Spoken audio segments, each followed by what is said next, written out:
My goodness, I just got back from Chattanooga. My goodness, here, just a long, plane trip I had, a little business trip. I had my briefcase here and just got back here. I'm gonna open this up. I have to talk about my, my discussion. Let's put my cane over there. Let's see now. Get my briefcase open here. Oh, there we go. Now, let's see now. There's my notepad. I've been taking notes on the trip. Oh yeah, look at this here. This here is my patent. This is my patent award for my flush mechanism for this, private private jet. It could be used on commercial aircraft, I suppose, But this is for the triple action flush mechanism that I developed because, years ago on an airplane trip, I had this rather obese gentleman, a business associate, if you would, and frankly, he stunk the whole entire cabin up. And if you've ever been on a Learjet, it's a very small cabin, and I had to endure over an eye, and I couldn't just put the window down, so I had to endure that. Needless to say, I didn't do any further business with him after he did his business in my plane. But I decided I was going to come up with a flush mechanism that, would make sure that the stench would not stay in the cabin. But anyway, that's a story for another matter. Oh, and there, this is Reba. She was near and dear to my heart, and I think of her. She was one of my favorite, interests over the years, and good country girl. And unfortunately, we parted ways, and I have to say, Reba, if you're listening, I still care for you, baby girl, and I promise that I'll never dunk your head in the toilet ever again. I promise you. But anyway, that's a story. Another time then. Oh, then today I was there. This is my secret fried chicken recipe, and you're not supposed to read that, so you'd love me to open up these pages and review everything, but I'm not going to do that. No siree bop. Anyway, as I had spoken to some of my associates here, that I was going to give sort of a reminiscence over, Frank Sinatra. Over the years, our paths had crossed, and well, let me take the book, and I'll put it over here. We might need, no, I better put this back. I might need that on the road trip. Sometimes I might need a drink, but anyway, let me just put all this back. Get it out of our way here. Maybe I'll make a note, I don't know. But anyway, let me just shut this thing off here. Get a little more comfortable. Yes, indeed. Got my briefcase here, all my trade secrets here. I always did like my good American Tourister. It served me well over the last 50-some years. Anyway, let's get situated and get comfortable.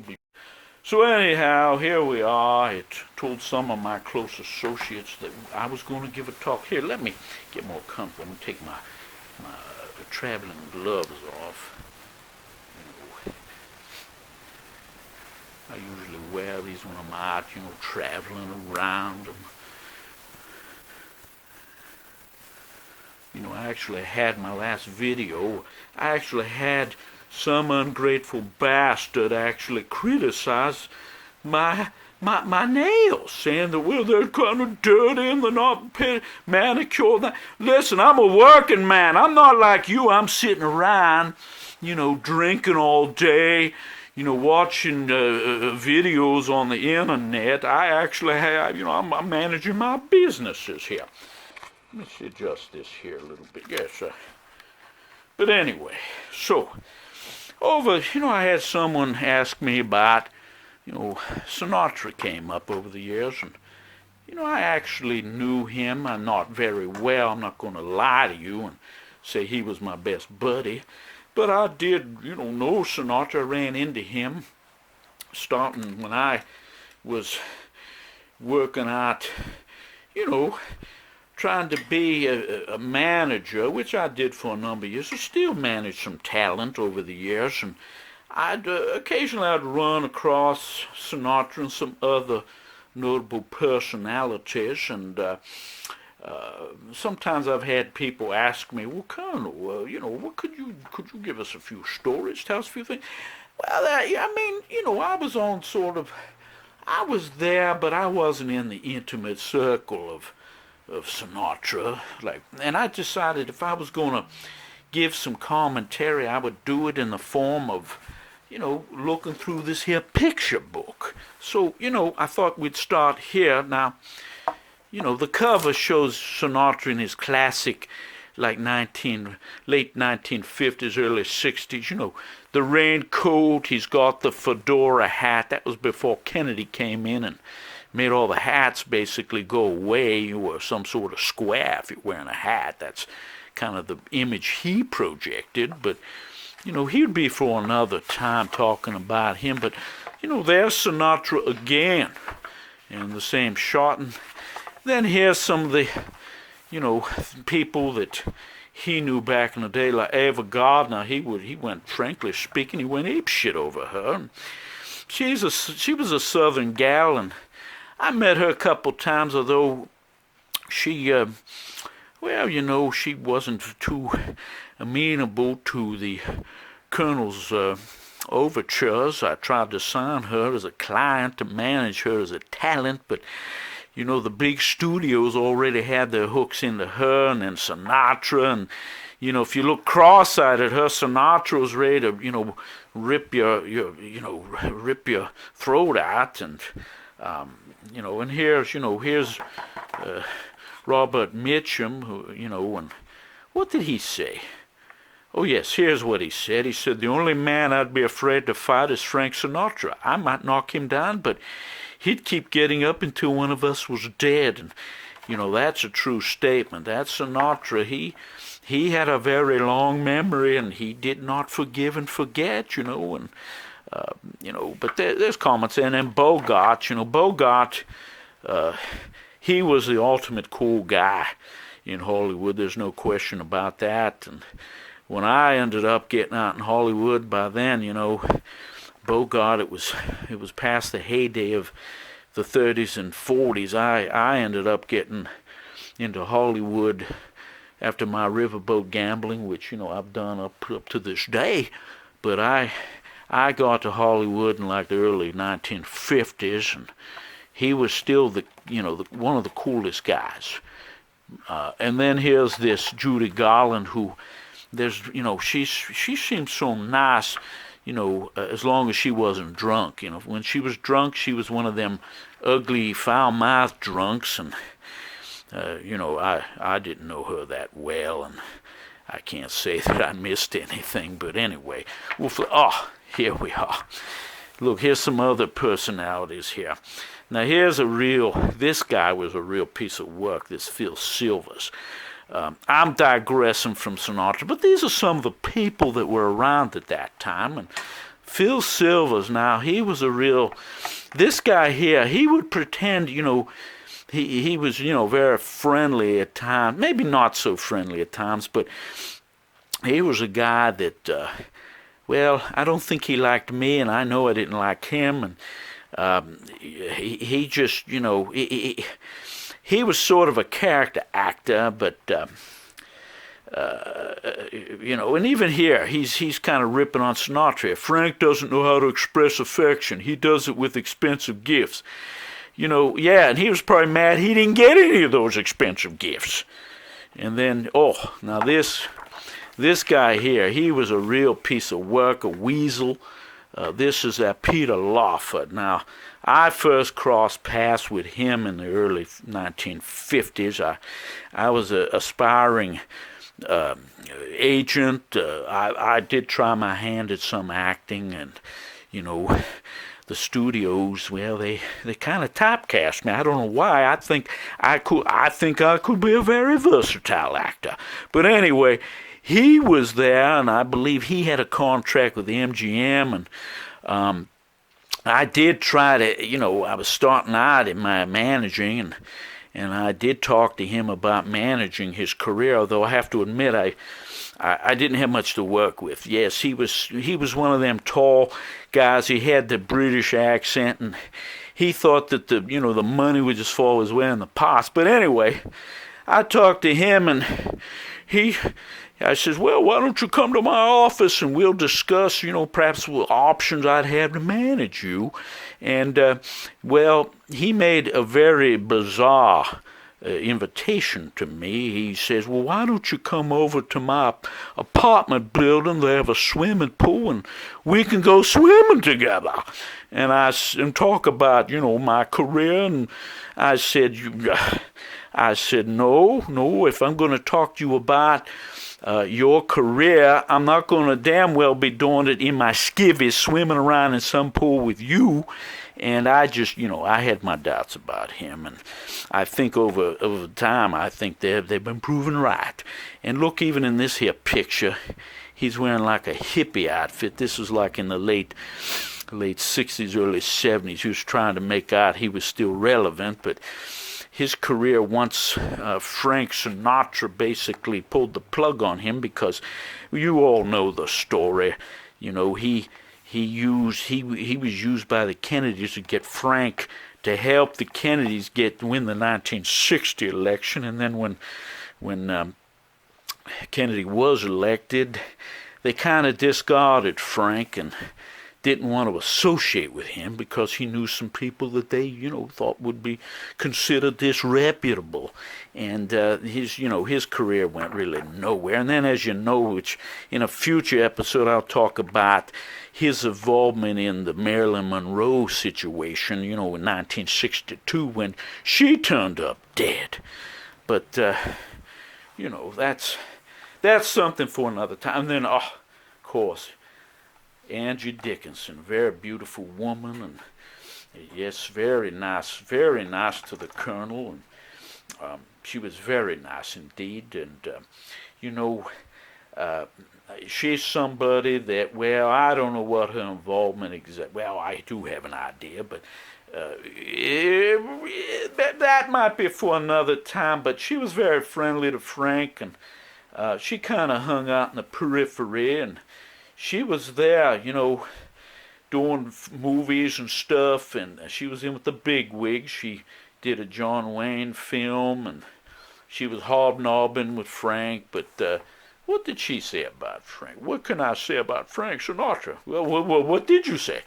There's Frank Sinatra, and then there's other men. Well, that's a rather ambiguous answer. That could be interpreted either way. That's very clever of her, and she's still around. I think a lot of these people that we're discussing here tonight, they're gone.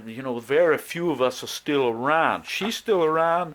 Of course, I'm still around, but not too many others are still around. Now, here's Frank in his early years, and that was long before I met him, but you'd always hear, well, he's the kid from Hoboken, and yes, indeed he was. And he started out in the films, and he was he was a crooner back in the big band days, and he's the one that was involved with Tommy Dorsey Orchestras on the Major Bow Show. It's a very popular radio show. It was a little before the Colonel's time. I was a mere baby, but the one thing though was he hooked up with the Tommy Dorsey Orchestra, which was a big outfit, and that goes back to the Godfather film where they talk about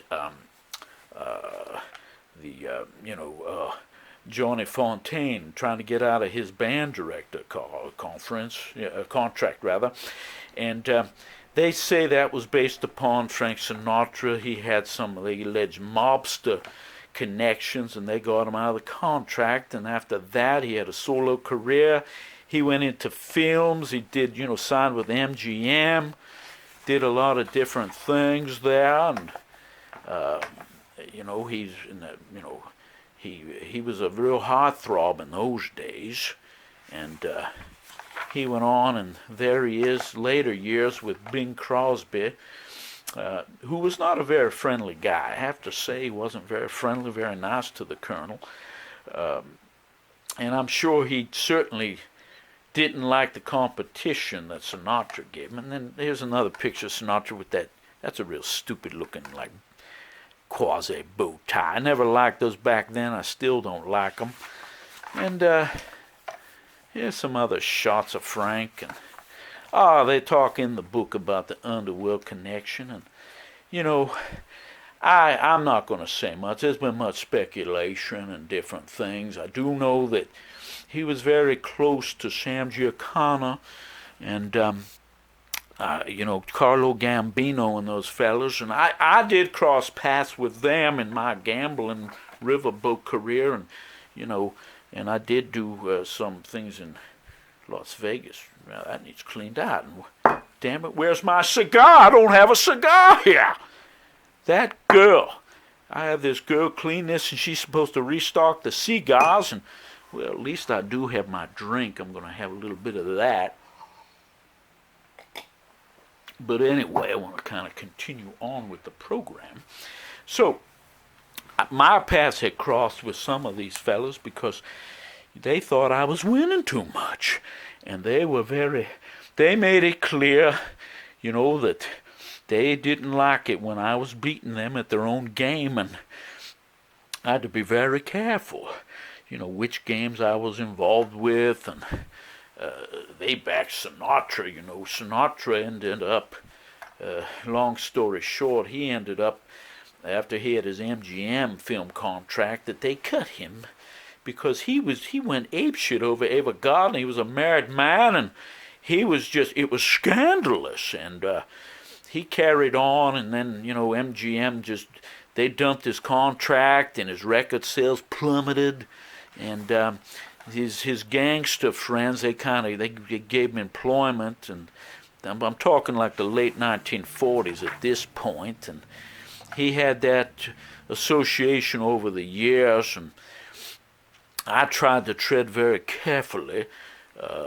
in those circles, and then the book talks about Ava. He went nuts over her, but it didn't. He did marry her, but it didn't quite work out, and a very short marriage, and she still was somewhat friendly with him, but I guess the real Frank came out, and it wasn't a pretty picture, and there's a very good picture. She was a good-looking woman, but you had to be very careful because even if a woman like that appreciated your overtures, you have to look over your shoulder because while you could be with her, there could be some, a guy like him. Like if he ever caught me in bed with her, my God, he would have killed the old Colonel.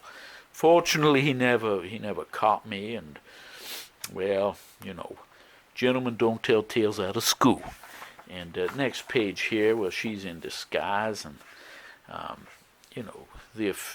not going to give you the entire biography. I'm kind of using the book as kind of a framework to present some reminiscence of that time and my own connection. Now, here's the film that put him back on the map. And the word was that Ava Gardner actually got him the screen test for this part. And again, in the Godfather movie, they talk about this. Johnny Fontaine, his character, he needed the part because he was, made for it, and Sinatra lobbied for the part. He basically said he'd do it for free because he thought it would put his career back on track, which in the long run it did. It absolutely did put him back, on track, and the part made him relevant again. There's more, pictures of that, and at that time, that was like a 1952, 53. I was, still getting my feet wet in Hollywood and, learning the ropes, between that and, being a professional gambler. a lot of different things. And there's a shot, Frank, and and it talks about the comeback. And there he is with Kim Novak. She was very nice. She was a very attractive woman too. And as Frank, he did, he had a bunch of films after that. This is a real oddball one. Suddenly, 1954, was about him as an assassin of the president, which, the irony was 9 years later, there was the assassination of a president and, someone that was his friend. But, he was there. He was the man with the golden arm with Kim Novak, and he was back in play. He had a number of films, and this was a period of time that I didn't have much contact with him. We weren't in exactly the same circles, although I'd see him around town. And, when he would, sometimes he'd try to ignore me, but when we were face-to-face in some office or some studio, he, instead of calling me the Colonel or Braxton or Mr. Burlique, he would call me Reb. And he was another one who kind of typecast me. He'd say, "Hey, Reb, what are you doing here?" And I remember being in a poker game. Sometimes we'd play poker different times and places. And he would say to me, he'd say, "I don't know how you're doing it, but I know you're cheating me. I know you're dealing, you're doing something here you're taking my money." And he was a very sore loser, and I had to be very careful because, he had a bad temper. And, a couple nights I had to make it known that, I'd use this cane. And, he was not a big man. He was not tall and that, but he thought he was a tough guy, and frankly, he thought he could hold his liquor, and I can tell you, he could not hold his liquor compared to myself. I think I've gone the distance. I've held my liquor for decades, and I could have, drank him under the table, which a couple times I did, but he was, when he did get some alcohol in him, he was kind of a nasty drunk, and especially if he was losing money. Oh my God, terrible. Oh, there we are. Now we're getting into sort of the Rat Pack type stuff. There's old Dean Martin there. He was a very nice guy. I might do a little reminisce on him some night. He was, he was something. I'll tell you one thing is, they'd Rat Pack, and I wasn't in the Rat Pack. I'm not going to lie to you. I kind of wanted to be, but there were people in that, like that Peter Lawford, he was I think only because he was connected to the Kennedys that they bothered with him. Then they had that, I don't see him, yes, that Joey Bishop. Yes, there he is. And he was a third-rate comedian. I actually did get him a few engagements. See, you can't even see his picture very well. And he wasn't really much of a talent. And he really, outside of his connection to Sinatra and Martin, he really wasn't much himself. I know they tried to launch a late-night TV show to compete against Johnny Carson, and that didn't work for that boy. I don't think he was very talented, but, and then there's Dean Martin. He was very talented. I always liked Dean Martin. But one thing I didn't like was, I didn't like that Jerry Lewis, that damn Jerry Lewis. I don't mean to speak ill of the dead, but he was an asshole, to be quite honest with you. I remember running into him on the Paramount studio lot, and he's working on that film. It was after him and Martin split, which, Martin really, if you look at that, Martin really had the more successful career. Yes, the actor Martin Lewis did launch them, but if you look at it, who came out further ahead once they split? And that damn Lewis, he was the one who brought all the problems on. He was such a greedy asshole. But if you look at it, Dean Martin, well, he held his own. He was a movie star. He was a great singer, sold millions of records. he could have worked till the day he dropped dead. I mean, he was a very talented guy, and he did very well after he split with Lewis. But I was on the Paramount lot. This was like around, I don't know, 1958, early 59. Martin was working on that Cinderfella movie he was working on, and he says, he goes, "Oh, I got this scene, and I got to, what am I going to do? It's at the ball with this princess." And I looked at the set, and I saw it was a big set of steps in. I said, "Well, boy, here's what you all do. You do a dance. You make your entrance at the top of the steps. You dance your way down, and then you dance with the princess." And I gave him a side step thing, which, I could show you. I'll show you all another time. I'll be on a set of steps, and I'll show it to you. And goddamn, if you wouldn't know it, I found out later that son of a bitch, he copied my dance idea. And hell, even in the film, he added up some gray hair to make himself look like me, like he's an older, distinguished gentleman, which he certainly, he was never, distinguished.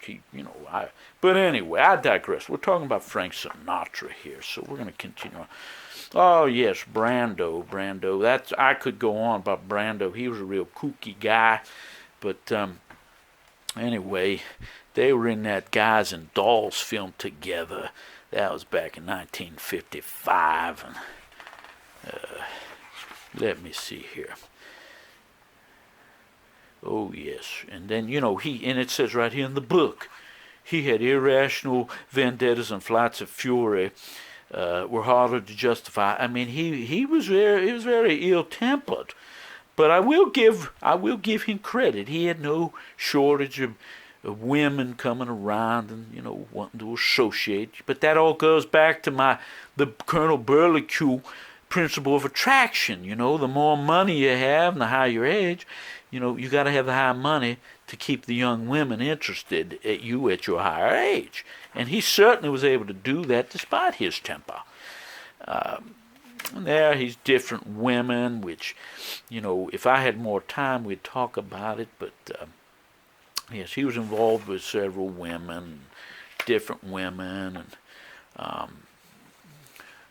it's all there. He was sporting Lauren Bacall, and he's saying, I think they said she made a press announcement, he proposed, and then he backed out. I don't know.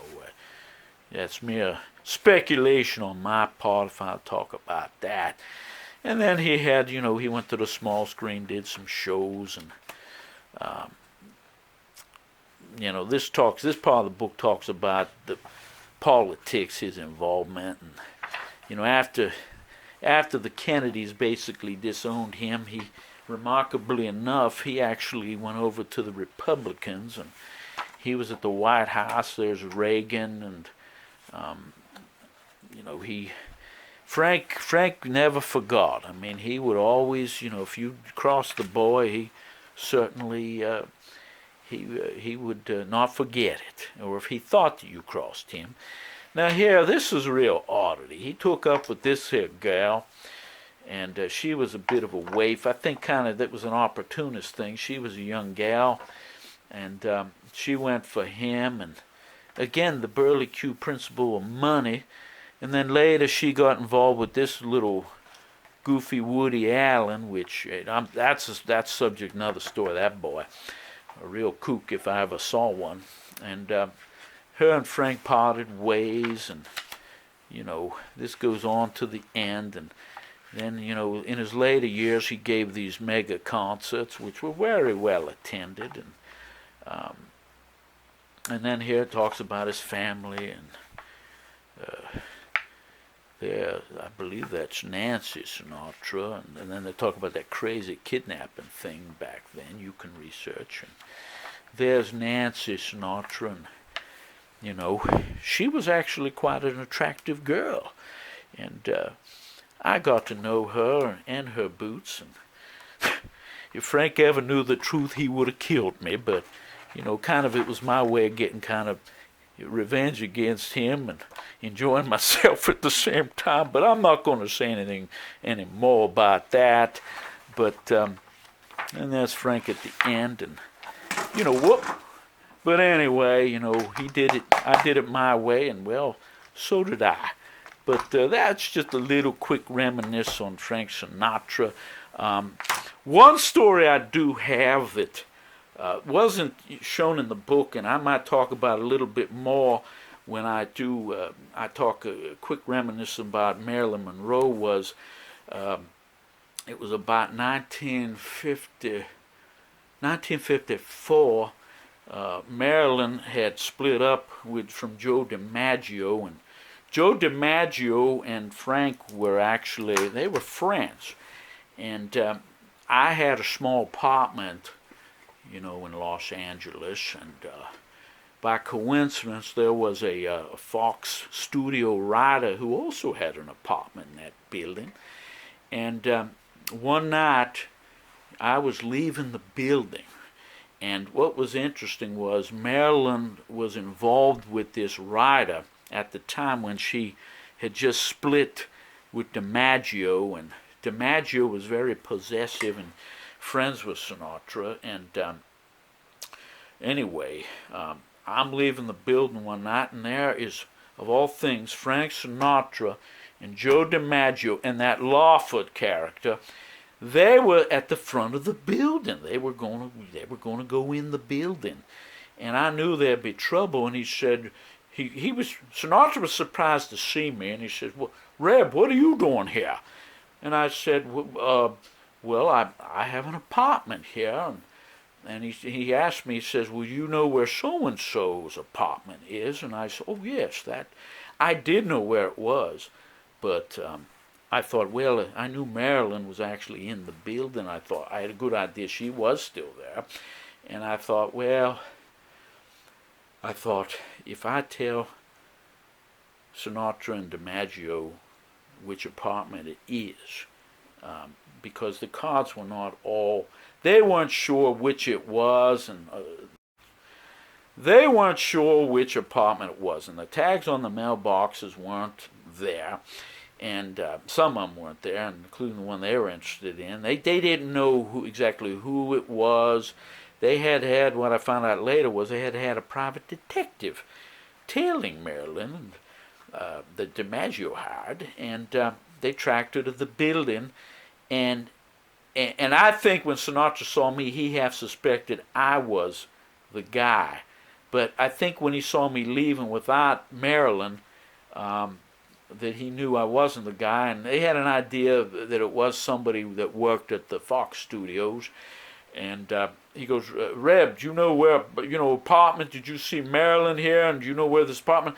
And I knew if I told him the truth, there'd be a big ugly scene, and it wouldn't be very good for, Marilyn. And this guy, she was kind of shacked up with that night. I had no beef with him, and so I gave him the wrong number. I gave him the wrong apartment number, and lo and behold, they went bursting in the building.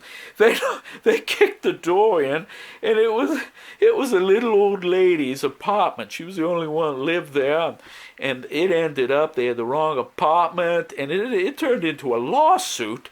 And I don't think Sinatra ever forgave the old Colonel for that, but he. What could he do? He knew what he did was wrong, and he didn't directly, confront me later with that. But I could just tell the look on his face. He wasn't very, he wasn't very forgiving or forgetful of that. And I figured at this point, even then, I knew that I was never going to get him to sign him as my client to manage him or any of his, rich dummy friends. So I thought I'm going to do a ton. And later, I did talk to Marilyn, and, the guy she was involved with, that guy actually tried to commit suicide. And Marilyn was still vulnerable, and, well, that's the time for another story, but, that's just the other Frank Sinatra story I remember, the occasional poker game and meetings over the years, and, I was kind of, he wasn't a guy who really was very friendly to me, and I don't think he much cared for the old Colonel, But he was a guy I'd run into, and he was an interesting fella. And maybe in the future, maybe I could talk about some of the different, card games we had and different instances over the years that our paths did cross. But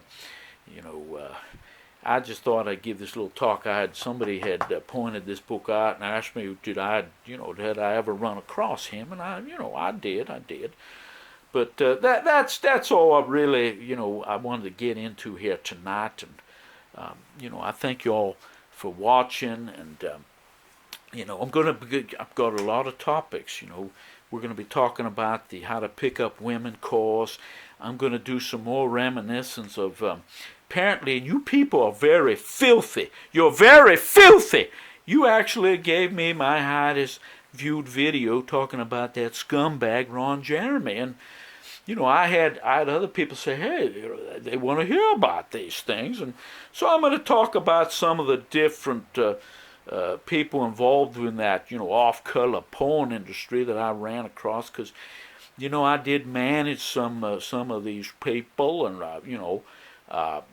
it's things that I'll talk about. But the main thrust of my channel is to help people and their life experiences, and that's what it's all really about. And that's what I'm going to try to do. But I just thought I'd knock out a little video on Sinatra, old Blue Eyes, and that's what I did. So until next time, this is Colonel Braxton Beauregard Burlique the Fifth, adventurer, treasure hunter, swashbuckler extraordinaire, at your service, madam, signing off, y'all.